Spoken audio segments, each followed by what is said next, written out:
Cabbage పావు KG తీసుకొని సన్నగా తరిగి ముక్కలు చేసి పెట్టుకోవాలి. పావు కప్పు పెసరపప్పు కూడా ఒక గిన్నెలో వేసి నీళ్ళు వేసి కడిగి పక్కన పెట్టుకోవాలి. క్యాబేజీని కూడా ఇలా క్లీన్ చేసి ఒక గిన్నెలోకి తీసుకోవాలి. 3 టమాటాలు, పండు మిర్చి, పెద్దుల్లిపాయలు కట్ చేసి పెట్టుకోవాలి. స్టవ్ వెలిగించి బాండి పెట్టుకొని ఆయిల్ వేసుకొని తర్వాత పెద్దుల్లిపాయలు వేసుకొని ఆయిల్ వేడైన తర్వాత కరివేపాకు వేసుకొని తాలింపు గింజలు వేసుకొని జీలకర్ర వేసుకొని ఎర్రగా అయ్యేంత వరకు కొద్దిగా వేపుకోవాలి.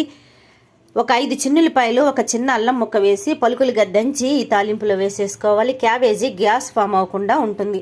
పండు మిర్చిలు కూడా వేసేసుకోవాలి. తర్వాత నానబెట్టుకున్న పెసరపప్పును కూడా ఇందులో వేసుకొని క్యాబేజీ టమాటాలు వేసి బాగా కలుపుకొని సాల్ట్ కొద్దిగా వేసుకోవాలి. పసుపు కొంచెం వేసుకోవాలి. కారం సరిపడా వేసుకొని బాగా కలుపుకొని మూత పెట్టి చిన్న మంట మీద మాత్రమే ఉడికిస్తూ మధ్య మధ్యలో తిప్పుకుంటూ ఉండాలి. కావాలంటే మీకు నచ్చితే లాంగ్ వీడియో చూడండి, నచ్చితే ఒక లైక్ చేయండి.